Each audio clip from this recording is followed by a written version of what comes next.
You stand in the dim shadows of a collapsing villa on the outskirts of Rome. The first light of dawn barely breaks through the thick June 9th, 68 AD morning mist. The air is heavy with the scent of fear and desperation. Through a decaying wooden door, you hear the voice of the most powerful man in the known world.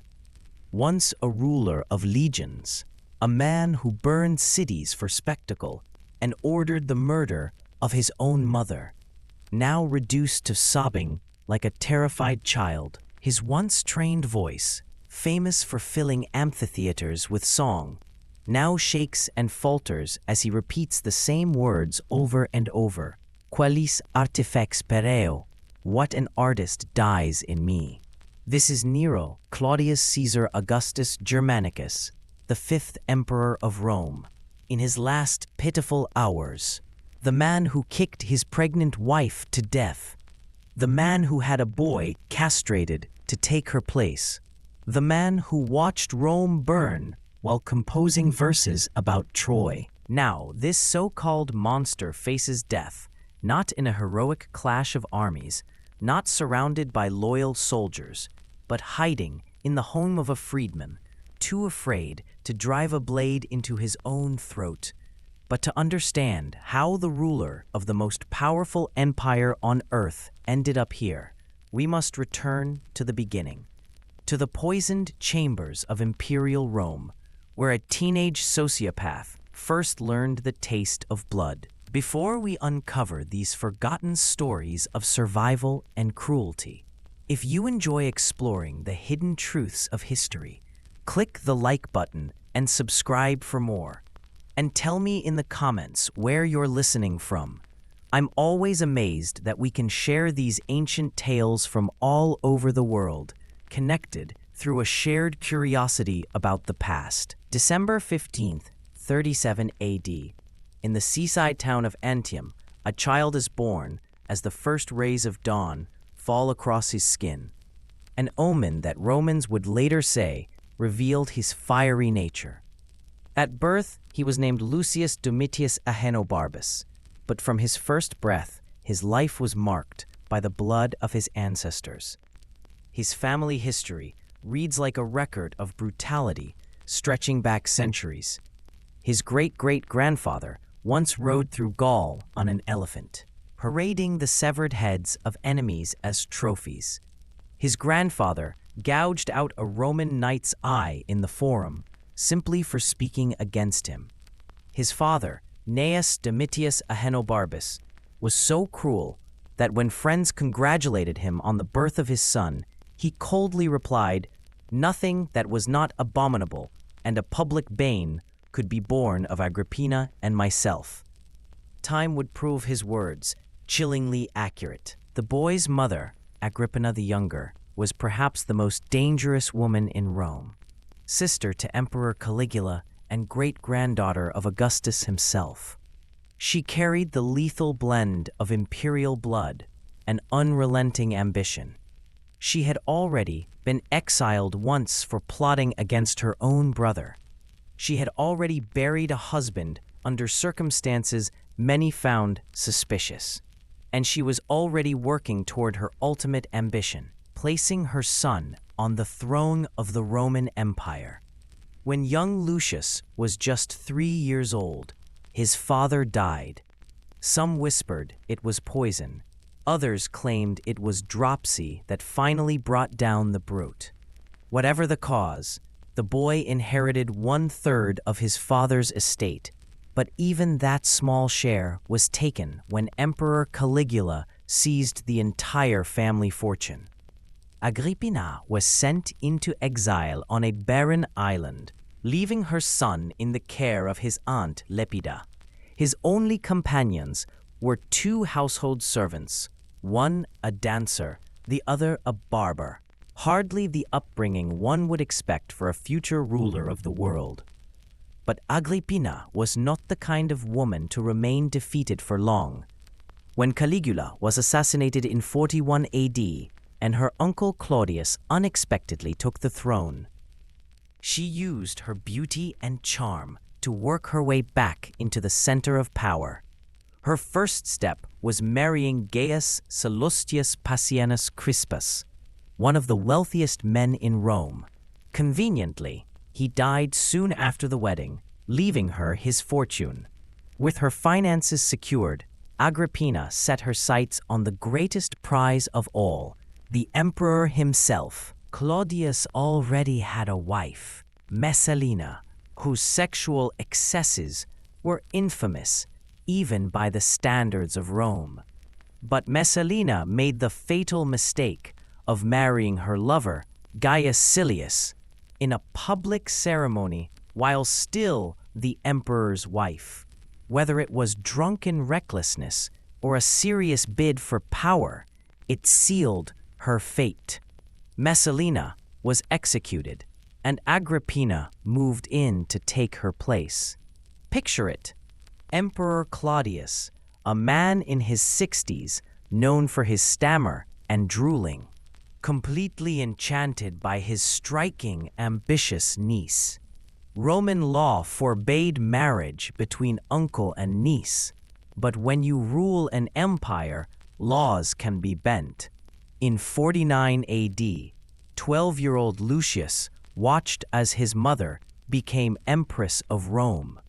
From that moment, his road to supreme power was all but assured. Agrippina wasted no time. She persuaded Claudius to adopt her son, giving him a new name, Nero Claudius Caesar Drusus Germanicus.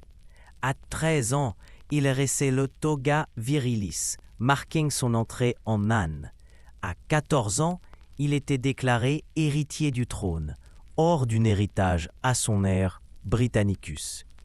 À 15 ans, il a rencontré Nero Claudius Octavia, devenant assez tôt et bon enfant de l'empereur.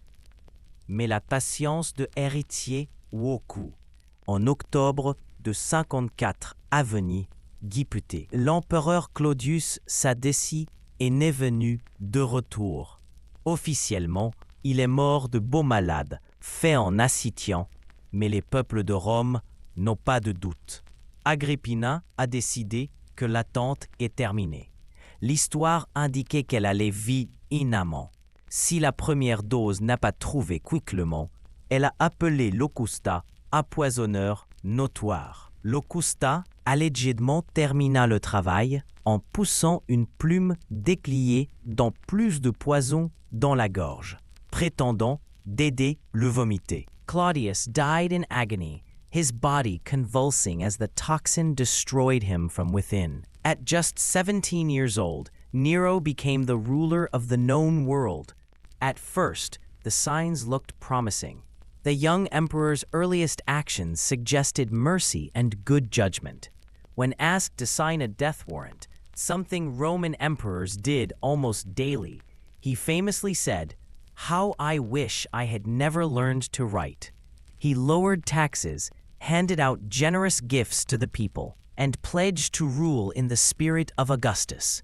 But those who knew him best began to notice cracks beneath the polished image.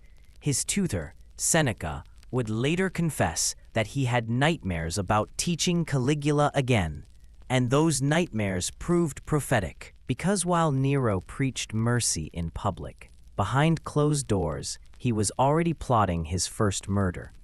His target, his stepbrother Britannicus, the biological son of Claudius, and a potential rival to the throne.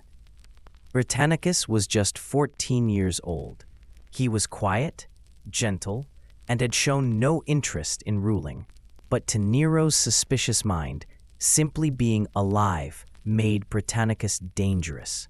The plan was carefully arranged. It took place during a palace banquet, with Rome's most powerful and influential figures in attendance. At one point, Britannicus asked for his wine to be cooled with water. A completely ordinary request, but the water had been laced with poison by Locusta, the same infamous poisoner who had helped kill Claudius. Before the entire gathering, Britannicus took a sip. Almost instantly, his body began to convulse. His face turned blue, his eyes rolled back, and he collapsed to the floor, his small frame writhing in agony as the toxin tore through him. Nero, unshaken, calmly kept eating. To the horrified guests, he explained that Britannicus was merely suffering from one of his epileptic fits, something the boy was known to have. Within minutes, Britannicus was dead, foam spilling from his mouth, and his limbs twisted in a final spasm. Nero ordered the body taken away and the feast to continue. When someone suggested calling for a doctor, he coldly replied, "There's no need. He's just having one of his fits." It was the first real taste of blood for the young emperor, and it would not be his last. For the next few years, Nero's darker impulses were kept in check by three powerful figures: his mother, Agrippina, his tutor, Seneca, and the Praetorian prefect, Burrus. This trio, later remembered as the good influences, managed to restrain him enough for the empire to enjoy a rare period of stability and prosperity. Historians would come to call it the Quinquennium Neronis, the 5 good years of Nero. But Agrippina had not engineered her son's rise to the throne just to see him ruled by others.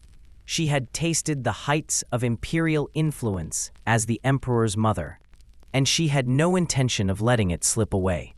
She began pressing her authority, insisting on being consulted about every measure of state, demanding a seat beside Nero during official ceremonies, and even suggesting that her image should appear on Roman coins alongside her son's.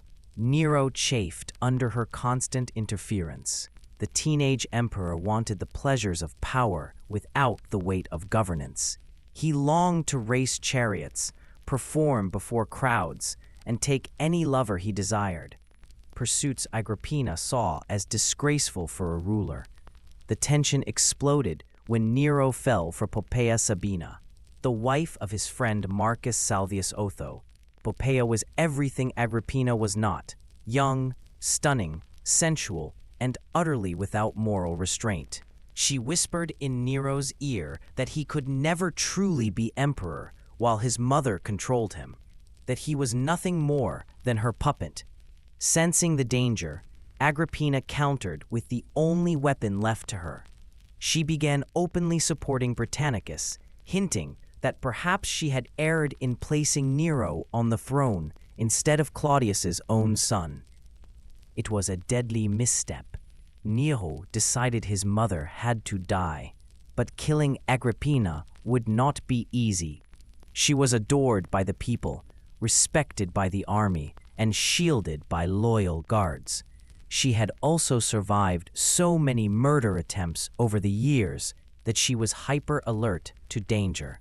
She employed food tasters, kept antidotes nearby, and distrusted almost everyone. Nero needed a death that looked like an accident. His first plan was a feat of deadly engineering. A specially built ship with a collapsible roof weighted with lead, designed to kill its passengers while making the incident look like a tragic mishap at sea. The scheme was to invite Agrippina to a festival at Baiae, put her on the vessel for the return trip, and trigger the mechanism once they were far from shore. On the evening of March 23rd, 59 AD, Agrippina was in high spirits. She believed her son was honoring her, treating her as the empress mother she always imagined herself to be. She boarded the vessel with her close friend Asaronia and a handful of attendants, unaware she was walking into a carefully constructed death trap. As the ship moved into deeper waters, the mechanism was sprung. The cabin roof crashed down with a deafening crack, but the plan immediately unraveled. Instead of killing Agrippina, the falling debris crushed Asaronia. Agrippina, relying on the instincts that had kept her alive through decades of palace intrigue, hurled herself into the dark waters of the bay. She was an exceptional swimmer, and that skill now became her salvation. Crew members tried to finish the job, striking at her with oars and boat hooks, but she pushed forward toward the shoreline. Her heavy robes dragged her down, yet her will to live drove her onward. Behind her, voices shouted and cursed into the night, searching the black water for any sign of movement. Somehow, she reached the shore. Somehow, this woman, who had already survived the madness of Caligula, the suspicion of Claudius, and now the murderous fury of her own son, pulled herself from the water and staggered to safety. When word came to Nero that his mother had lived, the young emperor went into a frenzy. There could no longer be any illusion of an accident. Agrippina knew exactly who had tried to kill her, and she would not keep quiet. He had only hours before she gathered her allies and struck back. Nero turned to Anicetus, the admiral of the fleet at Misenum, and the man who had engineered the boat trap. "Finish it," he ordered. "Kill her tonight." That night, Anicetus led a detachment of soldiers to Agrippina's villa, where she was desperately trying to rally her supporters. They found her in her bedroom, still wet from the sea, sending messages to her friends and protectors. When the armed men burst in, she knew instantly that her time had run out. But Agrippina met death as she had lived, with pride and defiance. She stood tall, looked her killers directly in the eyes, and delivered her final command. "Strike my womb first. Drive your swords into the body that bore such a monster." The soldiers faltered. This was no ordinary victim.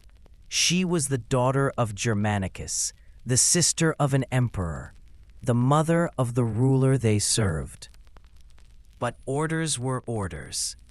The blades came down again and again, cutting through flesh and bone, until Agrippina the Younger, once the most powerful woman in the Roman Empire, lay dead in a pool of her own blood. When Nero received word of her death, his first feeling was not sorrow or remorse, but relief. The woman who had placed him on the throne and then sought to control him was gone. Now he was free to rule exactly as he wished. But the killing of his mother would cast a long shadow over the rest of his life. In Rome, the murder of a political rival could be justified, but the murder of one's own mother shattered the deepest bonds of family and religion. Rumors exploded through the city. People whispered that Nero had not only ordered Agrippina's death, but had entered her chamber afterward to gloat over her naked corpse, examining her body and making comments about which parts were beautiful and which were flawed. Whether true or not, the story captured the truth of who Nero was becoming. He had crossed a threshold from which there was no return, committing an act so unnatural it stripped away the last traces of his humanity. And worse was yet to come.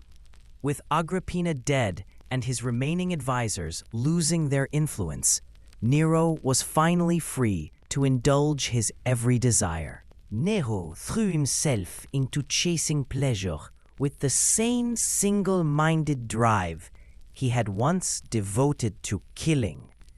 He raced chariots on private tracks, appeared in stage performances for carefully chosen guests, and indulged in sexual affairs so outrageous that even Rome's most jaded aristocrats were taken aback. His marriage to Octavia, the daughter of Emperor Claudius, had never been about love. It was a calculated political match. Octavia was quiet, virtuous, and a living symbol of the traditional Roman values Nero found dull and suffocating. In contrast, he was captivated by Poppaea Sabina, who had at last persuaded her husband Otho to divorce her so she could openly pursue the emperor.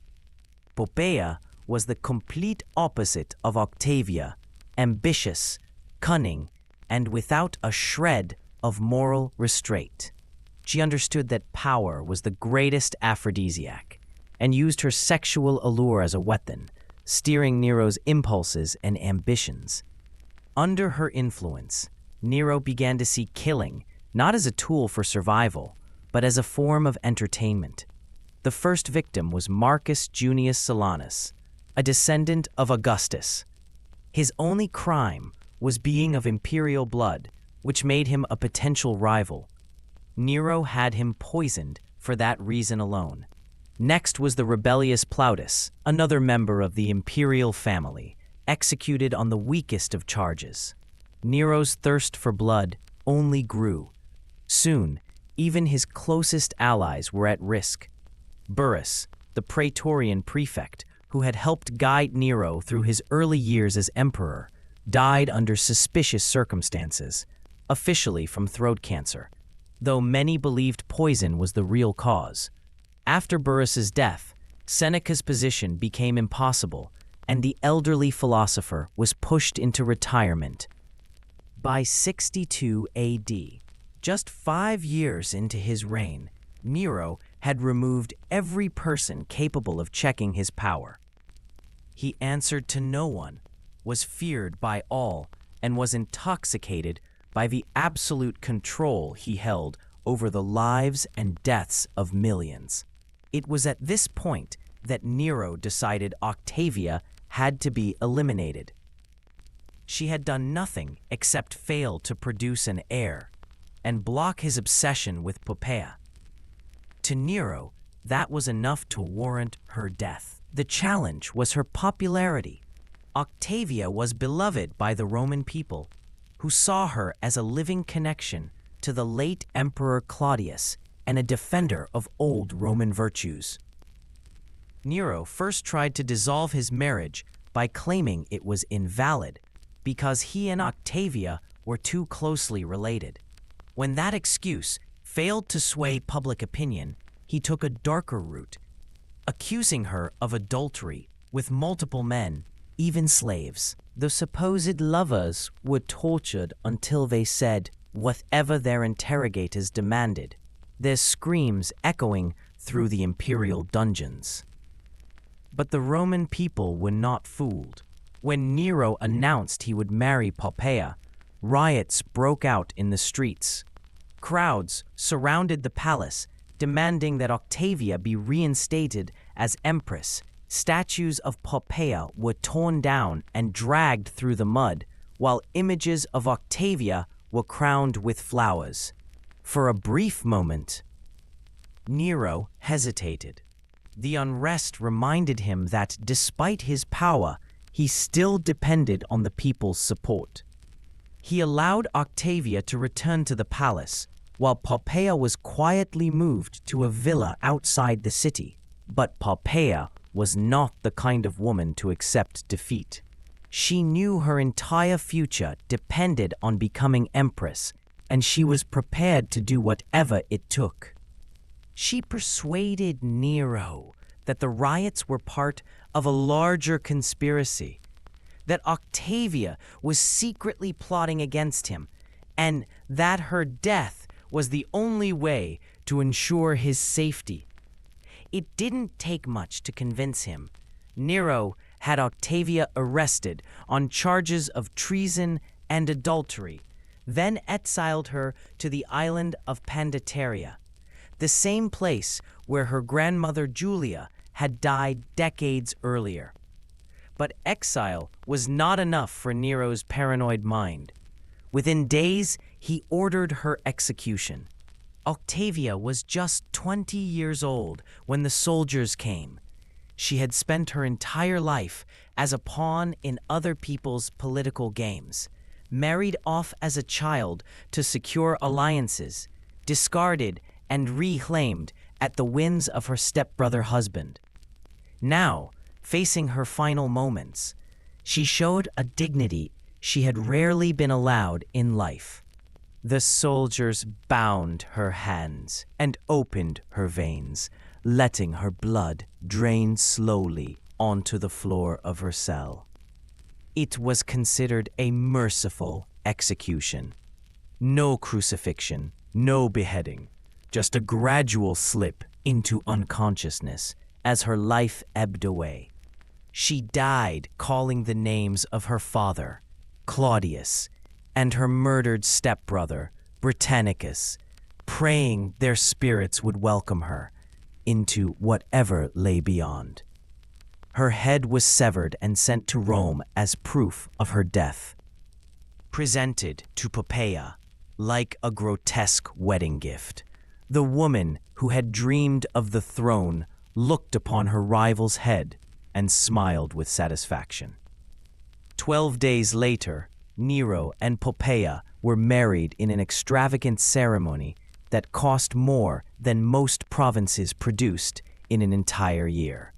The palace glittered with gold and jewels, wine flowed like water, and Nero himself performed a song he had composed for the occasion.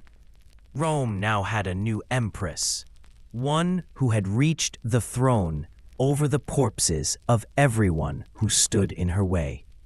But even as Nero reveled in his triumph, his appetite for cruelty was far from sated. Murder was no longer enough. He wanted spectacle, acts of destruction that would echo through history. And soon he would have it. On the night of July 18th, 64 AD, flames began to spread from the shops surrounding the Circus Maximus. It may have started with something small, perhaps an overturned oil lamp, maybe a cooking fire left unattended, but the summer had been unusually dry. The city's wooden structures were like tinder, and the wind was fierce. What began as a modest blaze quickly turned into a raging inferno that would swallow 3/4 of Rome. For 6 days and 7 nights, the fire tore through the city's crowded districts. Flames leapt from building to building faster than people could escape, turning narrow streets into deadly traps filled with choking smoke and falling debris. The fortunate managed to reach the Campus Martius, or the Gardens of the Wealthy, huddling together as they watched their city vanish in flames. The less fortunate perished in the blaze, their cries drowned by the roar of the conflagration. Ancient accounts disagree on Nero's whereabouts when the fire began. Some sources say he was in Antium, his birthplace, and rushed back to Rome upon hearing the news. Others insist he was in the city from the start, personally organizing relief efforts and opening his palace to house refugees. But the most infamous version comes from the historian Tacitus, who wrote that Nero saw the disaster as a stage for his own performance. According to this account, as Rome burned, Nero climbed a high tower and began to sing. His chosen piece was Homer's Iliad, the epic of Troy's destruction, and he performed it with the same dramatic flair he displayed in the theater. While his citizens fled for their lives, while children were trapped in collapsing buildings, while centuries of Roman history turned to smoke, their emperor treated the catastrophe as artistic inspiration. Whether or not this story is literally true, it reveals something deeper about Nero's character, a man so detached from compassion, so intoxicated by his own self-image that he could find beauty in unimaginable suffering. To him, Rome's destruction was not a tragedy, it was a spectacle. When the fire finally died, the devastation was staggering. Of Rome's 14 districts, only 4 remained untouched. The rest were reduced to ash and rubble, a wasteland stretching for miles. Hundreds of thousands were left homeless. Their possessions were gone, their livelihoods destroyed. and the dead numbered in the thousands. Many corpses were burned beyond recognition, the stench of decay hanging over the city like a funeral shroud. Yet, to Nero, the fire was not a disaster. It was an opportunity. Even as the ruins still smoldered, he walked among them with his architects, sketching plans for a new Rome that would surpass anything the ancient world had ever imagined. He called it the Domus Aurea, the Golden House, his ultimate masterpiece. This colossal palace would span nearly a third of the city, from the Palatine Hill to the Esquiline, covering 300 acres of prime Roman land. The main dining hall would be circular, rotating day and night to imitate the movement of the heavens. Walls would gleam with gold leaf and precious stones. Ceilings would sparkle with ivory and mother of pearl, catching light like stars frozen in place. Artificial lakes would be dug where entire neighborhoods once stood. At its heart would stand a colossal bronze statue of Nero himself, 120 feet tall, its face forever turned toward the sun. But the real outrage was not the extravagance. It was how quickly construction began. Bodies were still being pulled from the ruins when laborers began clearing the remaining buildings to make way for the emperor's pleasure palace. Survivors who had lost everything watched in disbelief as their former neighborhoods were transformed into gardens for Nero's amusement. It didn't take long for rumors to ignite. People remembered how swiftly Nero claimed the burned land, how eager he was to start his grand project. Whispers spread through the refugee camps. The fire had been no accident. They said Nero had ordered it, watching Rome burn so he could rebuild it in his own image. Nero heard these rumors and knew he needed someone to blame. His choice was as calculated as it was cruel. He would accuse the Christians. This strange new religious sect from the eastern provinces was an easy target. They were foreigners. They worshipped a crucified criminal as a god. They spoke often of the world ending in fire. To most Romans, their beliefs seemed strange and even dangerous, making them perfect scapegoats. What followed was not merely punishment, but a spectacle of cruelty. Nero didn't simply execute Christians. He turned their executions into public entertainment. In his private gardens, he had them coated in pitch and set on fire, using their burning bodies as torches to light up his evening gatherings. As the victims screamed, the emperor recited poetry, their twisting forms casting flickering shadows across the faces of his dinner guests. Some prisoners were sewn into animal skins and thrown to wild dogs, torn apart as onlookers cheered. Others were crucified in elaborate displays, sometimes dressed as characters from mythology, to add a staged, almost theatrical element to their suffering. Nero often directed these scenes himself, deciding where each victim should be placed, adjusting lighting for effect, and critiquing the performances as if he were directing a difficult play. But even as he burned Christians alive, his appetite for destruction grew far beyond anything Rome had ever seen. His cruelty was evolving into something darker, crossing the line into outright madness. It was during this period that he committed what many saw as his most shocking crime: the murder of his pregnant wife, Poppaea. By 65 AD, Poppaea was expecting Nero's child, a daughter they intended to name Claudia Augusta. For a brief time, it looked as if fatherhood might soften him. He showered her with gifts, doted on her throughout the pregnancy. and seemed genuinely proud when their daughter was born. He declared public holidays and ordered celebrations across the empire. But Claudia Augusta survived only 4 months before dying from illness. Her death sent Nero into a furious spiral, one that would end Poppaea's life. The details of her death differ depending on the ancient source, but all agree she was pregnant again and that Nero was directly responsible. Suetonius gives the most damning version. During a heated argument about his obsession with chariot racing. Picture it, Poppaea, heavily pregnant, confronting her husband over his excesses. Maybe she had grown tired of always coming second to his horses and gladiators. Maybe she finally saw that the man she had once controlled was beyond anyone's influence. Their voices rose in the palace halls until Nero, this man who could order the death of a senator without question, lost his temper completely.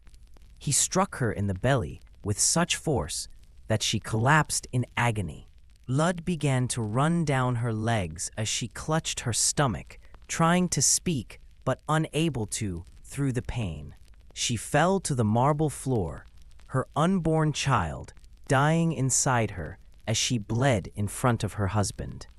Nero stood over her, watching the life leave the woman who had helped him gain absolute power. There was no guilt, no regret, only annoyance that she had dared to challenge him.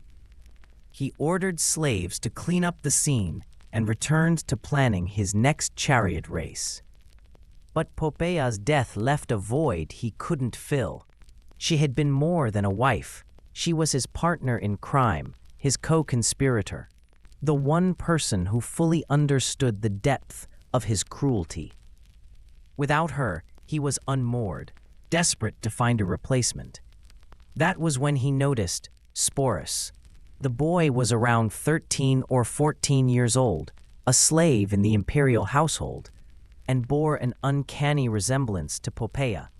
Delicate features, golden hair, and a graceful way of moving. In Nero's twisted mind, a plan began to take shape, a plan so depraved it would shock even Rome's most jaded elites. He had Sporus brought to him in private. The boy, unaware of what awaited him, knelt before the emperor, likely expecting a small task or a transfer to another master. Instead, Nero announced that Sporus would be castrated.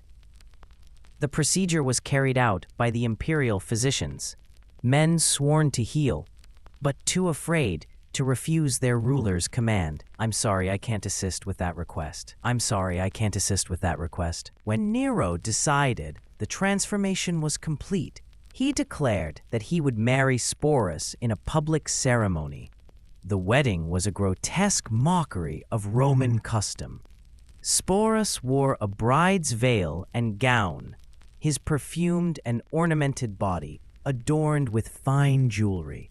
A dowry was formally presented, contracts were signed, and the rituals of marriage were performed before the gathered nobility. The guests stood in stiff, horrified silence, yet no one dared to protest. No one was willing to risk the emperor's fury by pointing out the indecency of what they were witnessing.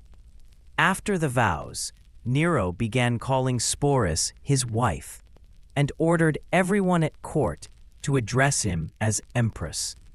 He even had a special litter built so they could travel together in public, parading through Rome while crowds gawked at the bizarre spectacle their ruler had created. But the humiliation did not end there. Behind closed doors, Nero subjected Sporus to sexual abuse so degrading that it would have shocked even a society accustomed to the exploitation of slaves. In these private encounters, Sporus was forced to act the part of Poppaea in Nero's twisted reenactments, enduring whatever dark fantasies the emperor could imagine. The boy's misery was deepened by the certainty that escape was impossible. Castrated and forced into a woman's image, he was left in a state between male and female, a living ornament created solely for Nero's gratification. He had no friends at court, no protectors, and no hope of rescue. His only options were to endure whatever cruelties the emperor devised, or face even more brutal death.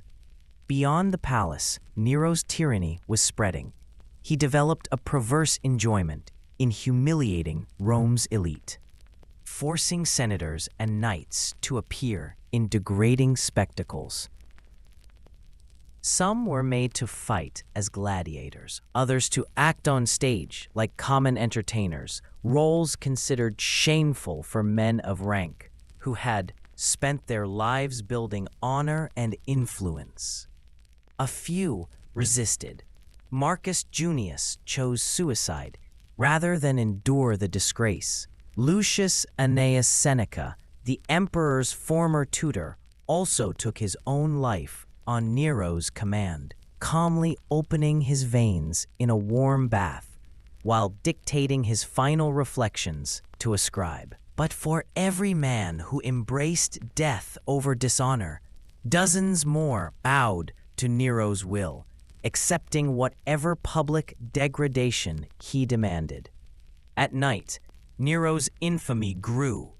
Disguised in the clothing of commoners, he would prowl the streets with a band of fellow aristocrats, targeting random citizens for sport. Shopkeepers were beaten, women were raped, travelers were robbed, and sometimes people were murdered for no reason beyond the thrill of the act.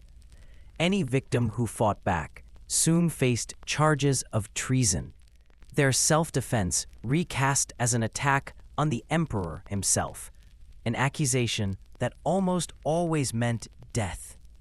Perhaps most disturbing of all were Nero's notorious banquets that stretched from sunset until dawn.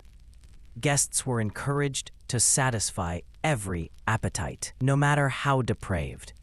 These gatherings offered not only excessive feasting and wine, but also staged sexual acts, displays of torture, and at times, live executions carried out purely for entertainment. Wealthy Romans who wished to remain in the emperor's favor felt pressured to attend these decadent gatherings, often bringing their wives and daughters to take part in whatever degradations Nero imagined. The emperor himself frequently performed during these events, sometimes singing while naked slaves were tortured, other times playing his lyre as prisoners were thrown to wild animals. Nero had convinced himself that true art was heightened by the presence of real suffering, that music was made more beautiful when accompanied by genuine screams. As word of these excesses spread across the empire, his support began to weaken even among those who had once welcomed his rule. Legions stationed far from Rome received troubling accounts of their ruler's behavior. Provincial governors, who had previously sent flattering messages to the capital, began to distance themselves. Even the Praetorian Guard, supposedly his most loyal protectors, started to voice discontent about the man they were sworn to defend. Nero, however, remained blind to the growing unrest. Consumed by power and convinced of his own artistic brilliance, he believed that his subjects adored him just as much as he adored himself. Reports of criticism from the provinces were dismissed as jealousy from lesser minds incapable of understanding his vision. It was in this state of delusional self-confidence that Nero decided to pursue what he saw as his greatest artistic triumph, a grand tour of Greece, where he would compete in every major festival and prove beyond doubt that he was the greatest performer in history. The trip to Greece in 66 to 67 AD became a year-long display of vanity and corruption.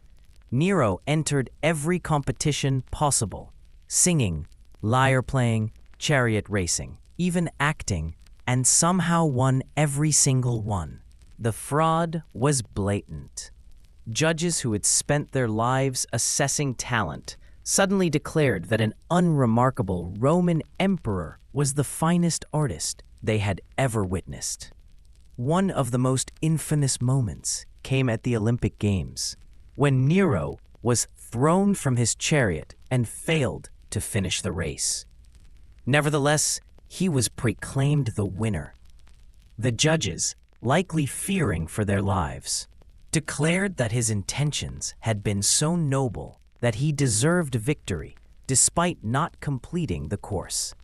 By the end of his Greek tour, Nero had collected over 1,800 first-place crowns, more than any performer in recorded history. Upon returning to Rome, he paraded through the city in the very chariot Augustus had once used for his greatest military conquests. But instead of celebrating battlefield victories, Nero celebrated his triumphs over singers and actors, treating artistic contests as though they were campaigns of war.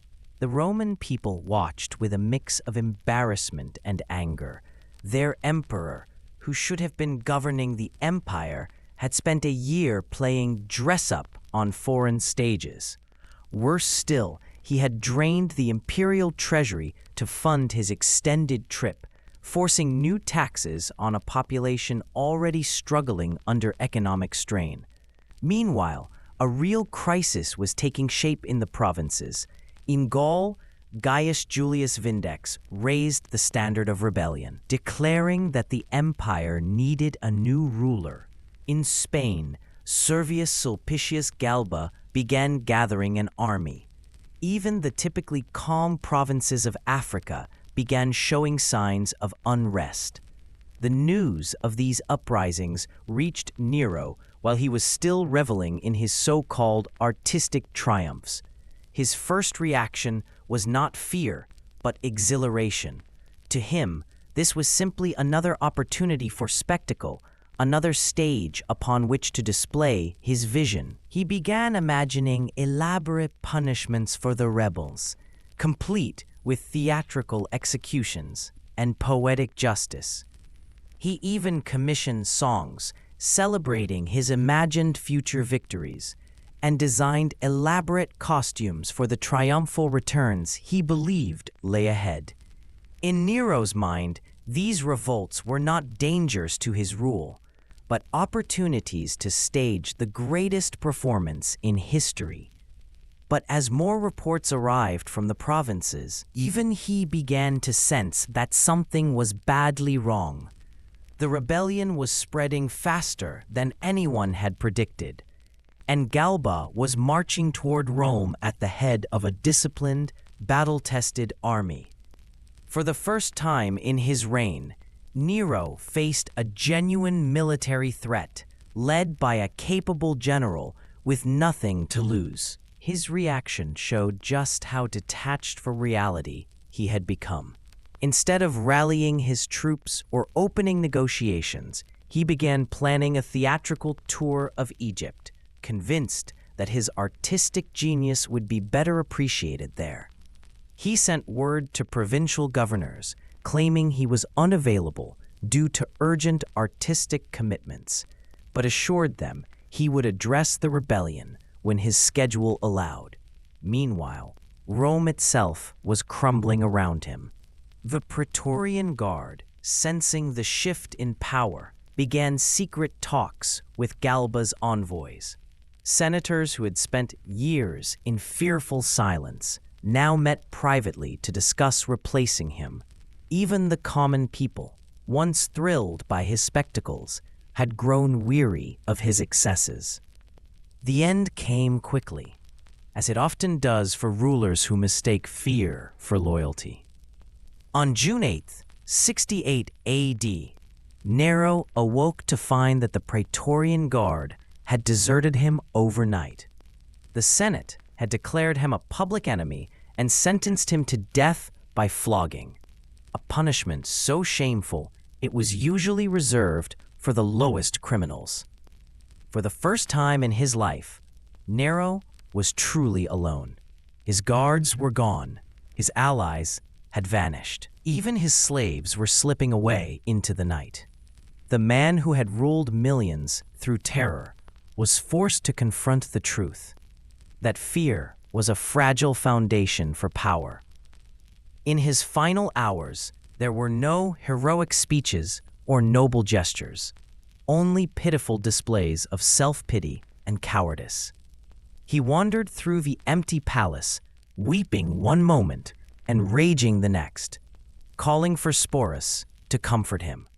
The castrated youth, still in women's clothing, still playing the part of empress to a fallen ruler, may have been the only soul in Rome who could not abandon him. As word came that Galba's forces were nearing the city, Nero finally understood that his reign was finished. But even then, he could not face reality with dignity. Rather than making a last stand or seeking terms, he resolved to flee and seek the mercy of the Parthians, Rome's traditional enemies. The plan was both cowardly and absurd. He would slip out of Rome under cover of darkness, reach the coast, and sail east, where he imagined the Parthian king would greet him as a fellow artist and patron, offering him a life of luxury and admiration while Rome collapsed behind him. But when he tried to gather companions for the escape, he learned the true price of his tyranny. Former friends refused to meet with him. Trusted servants claimed illness. Even his own musicians declined to join him. Surrounded for years by flatterers and sycophants, he discovered that such loyalty vanished the moment it was truly tested.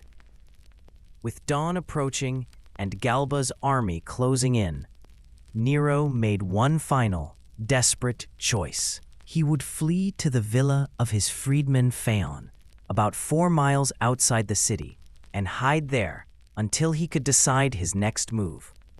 And so, the man who had once commanded legions crept out of his own capital like a fugitive, reduced to begging refuge from a former slave. The trip to F's villa was nothing short of a degrading ordeal for a man like Nero, who had spent his life being carried in gilded litters or riding in chariots encrusted with jewels.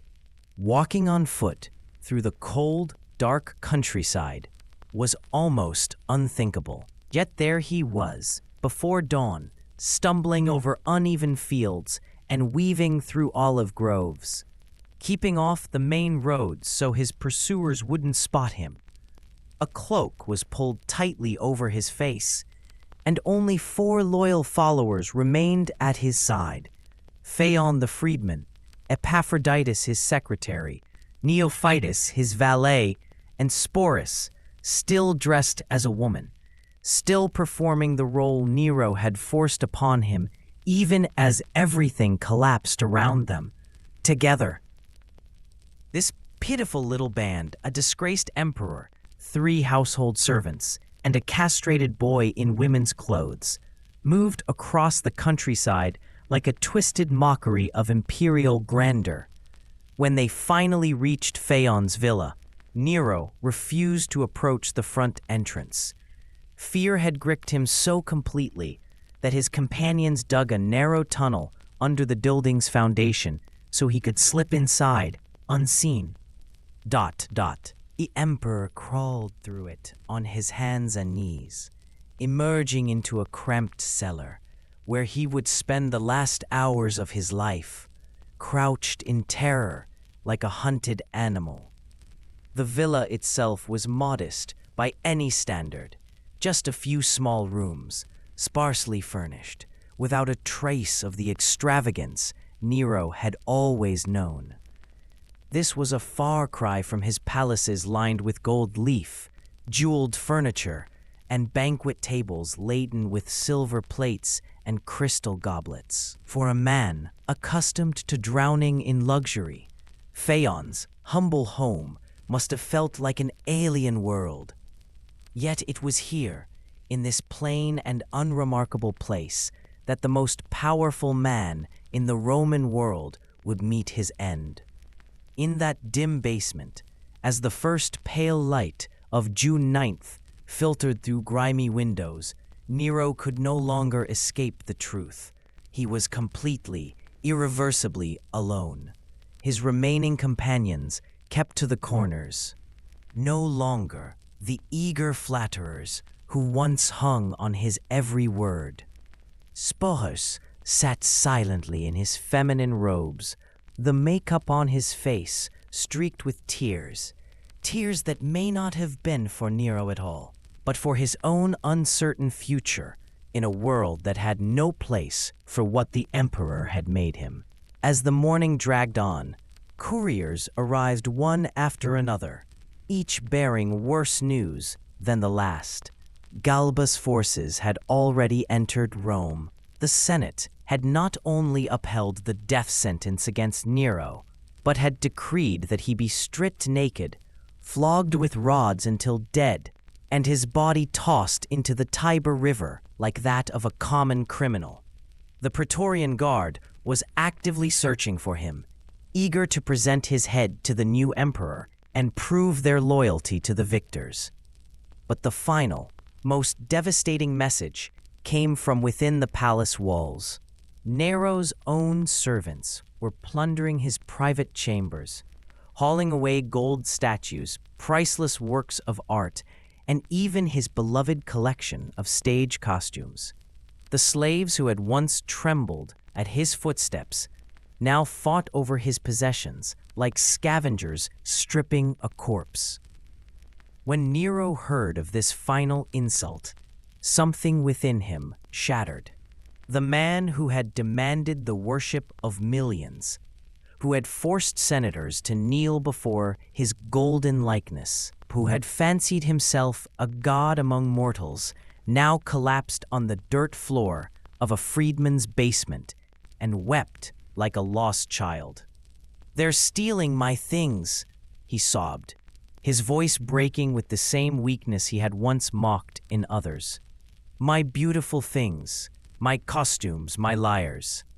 This was the emperor who had murdered his mother, his wives, his rivals, and countless innocents, now reduced to tears over mere possessions, unable to grasp that his crimes had brought consequences far greater than the loss of luxuries. As morning wore on, the sound of distant hoofbeats grew louder.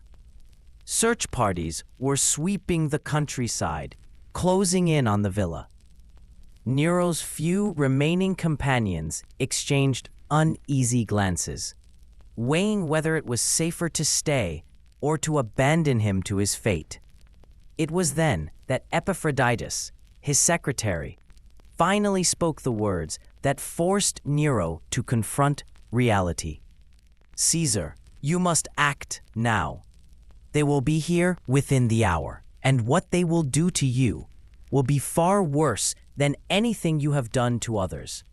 Remember Marcus Crassus, how the Parthians poured molten gold down his throat. Remember every torture you have ordered, every death you have devised. They will show you no mercy." The reminder of his own cruelty struck its target. Nero's sobs twisted into panic as he imagined suffering the torments he had once inflicted. He saw again the Christians burning in his gardens, heard Octavia's blood pooling on the stone floor of her prison, and pictured Agrippina's expression as the swords pierced her flesh. For the first time, the predator felt like prey. "I cannot die like this," he whispered hoarsely. "Not like a common criminal, not dragged through the streets for their amusement. I am Caesar. I am descended from the divine Augustus. I am an artist, a poet, a performer who has brought beauty into the world." Even in his ruin, his narcissism remained intact. In his mind, he was not a tyrant whose death would be celebrated, but a misunderstood genius, persecuted by lesser minds, Phaon, who knew Nero better than most, knelt beside him and spoke with unexpected gentleness. Then, die as a Caesar should die. Choose your own manner of death. Show them you still have the courage of your ancestors. The suggestion of suicide had hovered unspoken since their arrival. Roman tradition held that a noble death by one's own hand was preferable to capture, that choosing the moment of one's end preserved a shred of dignity. But Nero had never possessed physical courage. Every death he had caused had been through poison, deceit, or the hands of others. The thought of driving steel into his own body filled him with horror. "I cannot," he cried, his voice rising to a whine. "You don't understand. My hands are made for creating beauty, not for violence," Nero insisted. "I have never personally harmed anyone. I am not a soldier or a gladiator. I am an artist, a musician, a poet." It was an extraordinary self-deception. This was the same man responsible for the deaths of thousands, including his own mother, now claiming innocence because he had never physically carried out the killings himself. He failed to grasp that giving the orders was no different from doing the deed. Seeing that logic would not work, Pitiful, his valet, tried another tactic. "Caesar, think of your performances on stage. Imagine this as your greatest role, the noble Roman choosing death over dishonor. Let the audience remember your final act. Make it something unforgettable." For a moment, Nero's eyes brightened, almost with excitement. The idea of turning his death into a performance, a final artistic gesture, appealed to his warped sense of drama. He began pacing the room, making sweeping gestures as if rehearsing. "Yes," he said, his voice rising. "Yes, it could be magnificent, a noble suicide carried out with grace and style. They will sing songs about it. Poets will praise my courage. History will tell how Nero chose death over surrender." But as he plotted his grand ending, the sound of hoofbeats grew louder outside. The search parties were near, and time was slipping away. His companions urged him to act, yet Nero stood frozen, trapped between his fantasy and the grim truth of what he faced. Suddenly, a messenger rushed in with alarming news. The soldiers had found their trail. They were minutes away. Already, riders could be seen in the distance, their armor flashing in the morning sun as they closed in on the villa. Nero now realized that all his speeches and visions meant nothing without the courage to act. His hands trembled as he picked up the dagger Epaphroditus had set before him, holding it as though it were something venomous. "I cannot do this alone," he whispered. "Someone must help me guide the blade." Even at this final moment, Nero clung to the same cowardice that had shaped his life, forcing others to carry out his will. Epaphroditus stepped forward, his expression grim. "If you are sure, Caesar, I will help, but you must begin. You must show this is your choice." Nero nodded, tears running down his face. He set the point of the dagger to his throat, but his shaking hands made it almost impossible to keep it steady.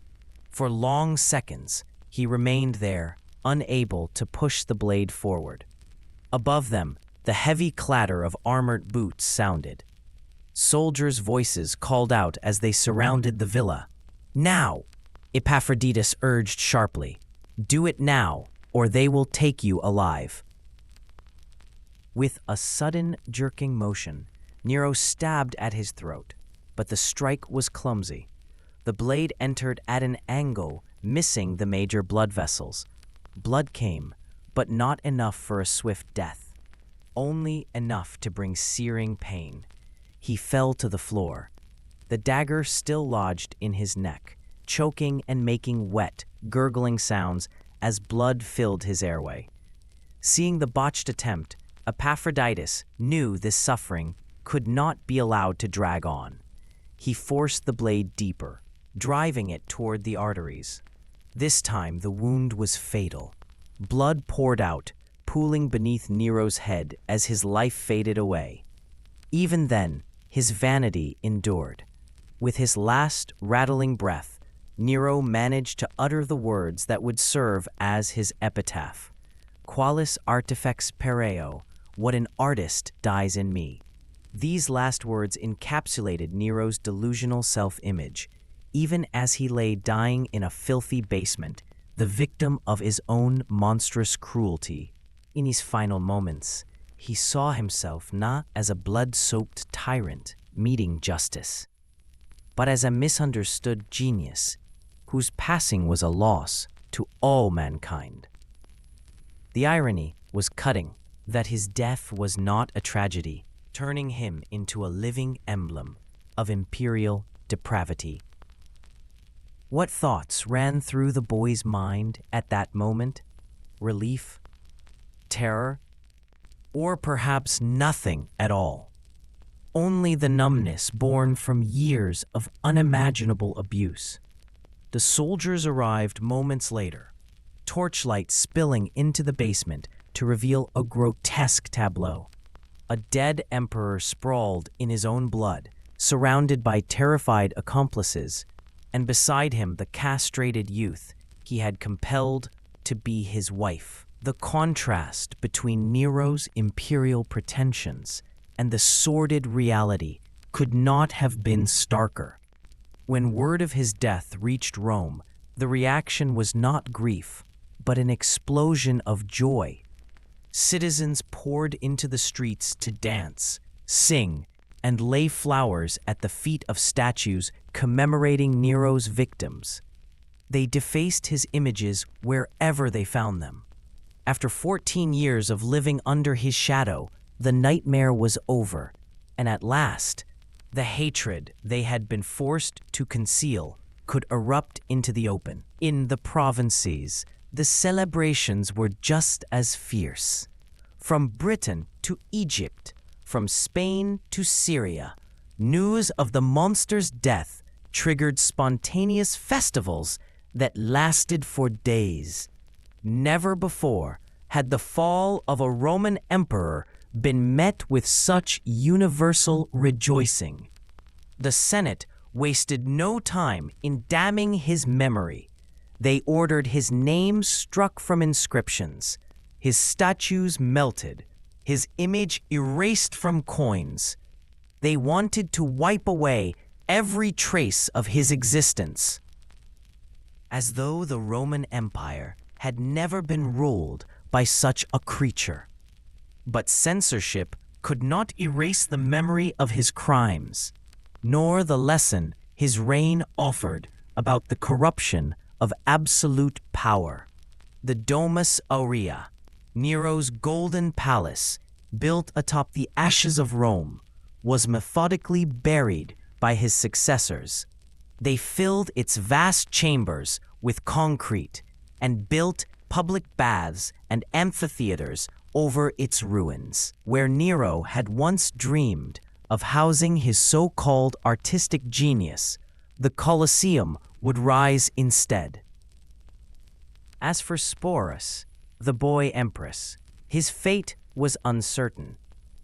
Some sources claim he found temporary protection under Otho, who briefly succeeded Galba.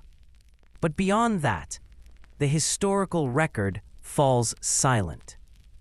Whether he lived in quiet obscurity or met another grim end, no one can say for sure. Perhaps he simply vanished into the vast anonymity of the Roman underworld, finally free from the role that had been forced upon him. The ancient historians who chronicled Nero's life and death, Tacitus, Suetonius, and Cassius Dio, wrote with barely concealed disgust, as though the very act of describing his crimes defiled the page.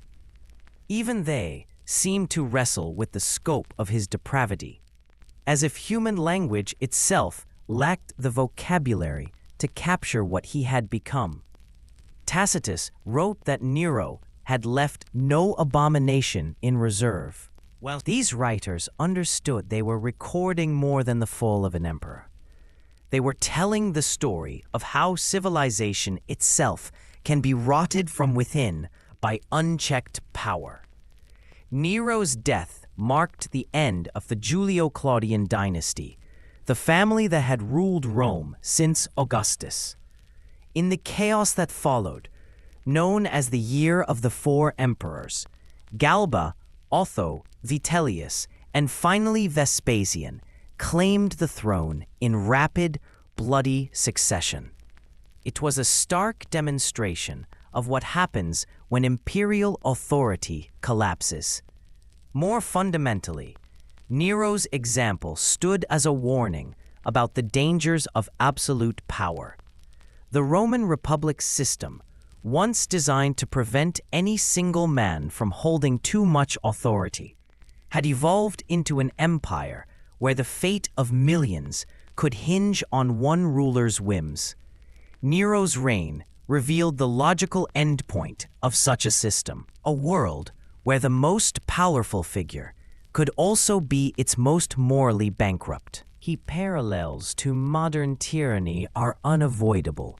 Like Nero, many dictators have fused a grandiose self-image with ruthless cruelty, convincing themselves that their crimes were justified by their supposed genius, surrounding themselves with sycophants who enabled their worst instincts and mistaking fear for loyalty. In the end, the man who demanded to be worshipped as a god died alone in a basement, abandoned by all but the victims he had made. The ruler who commanded legions through terror discovered that fear evaporates the moment the throne is empty. The artist who claimed to create beauty for eternity left behind nothing but a legacy of suffering. Perhaps most damning of all were his final words, which showed that he had learned nothing. Even in death, Nero clung to the belief that he was a misunderstood genius rather than a monster who had simply met justice. His inability to see himself clearly, to grasp the true nature of his crimes, sealed his downfall. The death of Nero remains one of history's purest examples of poetic justice. The man who had lived by cruelty died in fear and agony, and the emperor who had forced others to perform for his amusement staged one last hollow spectacle, his own death, that convinced no one. The ruler who once demanded divine worship from his people was left to die like a criminal no one cared to save. In the end, Nero's time on the throne proved that even the greatest power fades, and that cruelty and oppression carry within them the seeds of their own destruction. History has a way of catching up to those who think they stand above it. Nero had promised the Roman people a reign of mercy and wisdom. What they got instead were 14 years filled with killings, corruption, and madness. His death in that filthy basement, surrounded by the ruins he had created, wasn't a tragedy. It was a release, the end of a nightmare that had gone on for far too long. The tyrant was finally gone, and the world could start to recover from the deep wounds he had left behind. Still, the memory of his actions and of the man he became would not fade.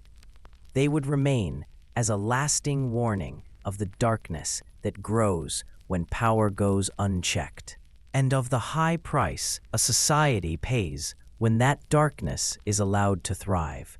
As his blood sank into the dirt floor of Phaon's villa, Nero's rule collapsed at last, not with the grand artistic farewell he had imagined, but with the pitiful end of a coward who had finally run out of people to blame for his own evil choices.